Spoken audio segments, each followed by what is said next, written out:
And welcome to the late night edition with me, Ayushman Singh Jamwal. Big breaking news coming in on the international front. Now, after Russia rejected a U.S. proposed 30-day ceasefire in Ukraine, calling it just a temporary relief for the Ukrainian military, reports suggest Putin has said he will support a proposed ceasefire only if it delivers a lasting peace, adding that details would first need to be discussed with the U.S. before a final decision is made. Trump, meanwhile, has not ruled out sanctions against Russia if it plays hardball in the negotiations. That is the big piece of news that's coming in when it comes to the ongoing conflict between Russia and Ukraine. Now, after Russia has rejected the ceasefire push that has come in from the United States, calling for a 30-day ceasefire, the Kremlin has said that this 30-day ceasefire would just be respite for the Ukrainian military. It will not deliver a lasting peace. And Putin has said that any kind of deal on the table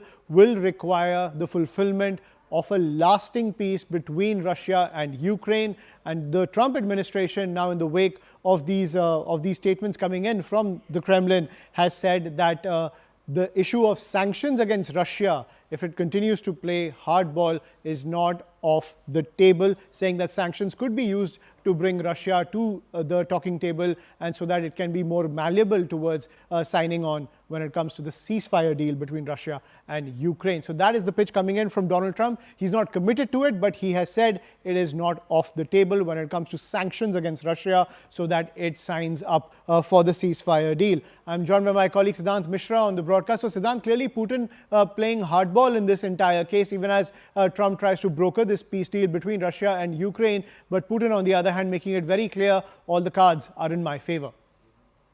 Well, that's right, Ayushman. Last week it was Ukraine which was responsible for not getting into the deal. This time it's Russia. And in fact, Putin says that he agrees fighting in Ukraine must end. But he says that any plan must lead to enduring peace. And he says that the idea of ceasefire is good and we absolutely support it. But there are issues that we need to discuss. Now, the U.S. and Ukraine have to say that the ball is in Russia's court, but Putin has just tried to push the ball back to theirs. The Russian president, in fact, spoke as Donald Trump's envoy, Steve Witkoff, is in Moscow ahead of U.S.-Russia talk on a 30-day ceasefire proposal. So this particular announcement comes from President Putin ahead of his meeting with Donald Trump's special envoy, who is already in Moscow. Perhaps first ever high-level visit from U.S. To Moscow in last 4 years. Earlier, the Kremlin also said, Ayushman, it was in the final stage of operation to drive Ukraine from territory it seized in Kursk. In fact, President Putin personally visited Kursk and in fact have been through the command centers in Kursk. On the other hand, the Oval Office, in Oval Office, there is a meeting which took place between President Trump and NATO Secretary General Mark Rutte. And in fact, speaking to reporters in that room, Trump said that he would love to meet with Russian President Vladimir Putin in a bid to enter the fighting in Ukraine.